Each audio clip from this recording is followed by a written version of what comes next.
saya ng kaanak ang fans na dumalo sa huling lamay ni Nora Aunor.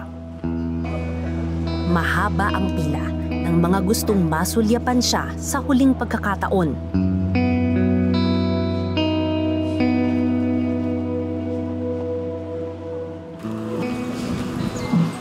Kinabukasan, naroon pa rin sila sa huling pagpupugay at state funeral. From here, we shall move on with the funeral march. Hanggang sa huling hantungan, hindi nila iniwan ang kanilang idolo. Kahit na tirik yung araw, marami pa rin na hindi lang pamilya, pati kaibigan, kundi mga fans at supporters ni Nora ang nandito sa libingan ng mga bayani. Ayan, sasama sila doon sa prosesyon, sa funeral march, para sa huling pagkakataon ay masilayan yung idolo nila.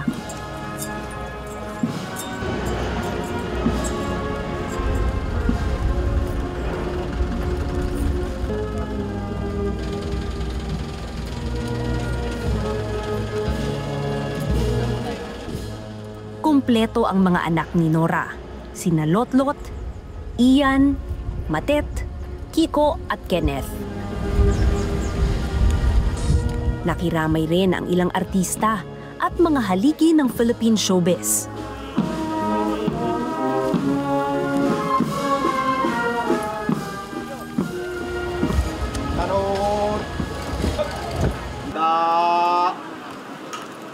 Baba.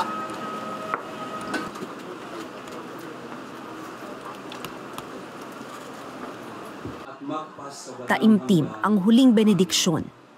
Kapayapaan kailanman ay igawad sa iyo, Nora ng may kapal. Ikaw na aming yumaong minamahal.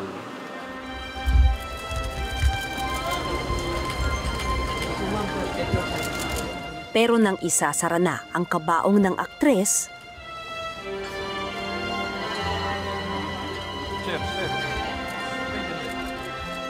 ang mga anak niya hindi napigilang maiyak sa pagbuhos ng pagmamahal para sa kanilang ina.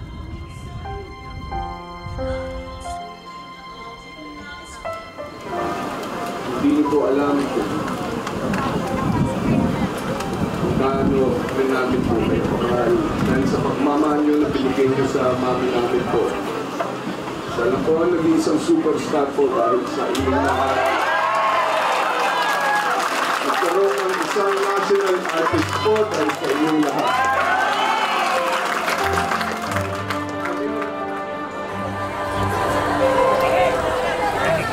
Nakakatuwa lang tingnan na hanggang dito, hanggang doon sa libing, talagang superstar na superstar yung dating ni Nora at pinagkakaguluhan pa rin siya. Makasilip lang dun sa ataol niya, talagang nagkakagulo pa rin yung mga fans niya hanggang dito. Si Melcora bumiyahe pa ng 9 na oras mula Iriga, Camarines Sur, ang bayan kung saan din nanggaling si Nora.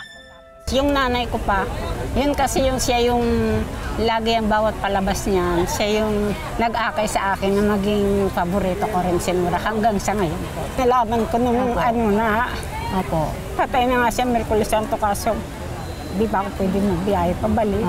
Kahapon po pagdating namin dito, 5 AM, di na kami pinapasok. Diyan lang kami sa labas nag-aabang pero hanggang maghapon na, bawal na daw pumasok. Kaya pero ma'am, anong pakiramdam bilang Noranian na nakasama kayo dun sa libing po niya? Malungkot na masaya po. Napakasaya po, napakaganda po ng pakiramdam ko kahit paano nakarating ako sa burol niya. Kahit hindi ako doon sa harapan mismo. At least nandito po ang presensya ko. Si Myra naman, grade 4 lang nang unang maging fan ni Nora. Yun lang, sa boses lang niya, umanga na ako sa kanya. Tapos, pag ako nag-aaral, ang mga balat ng notebook ko, puro Nora.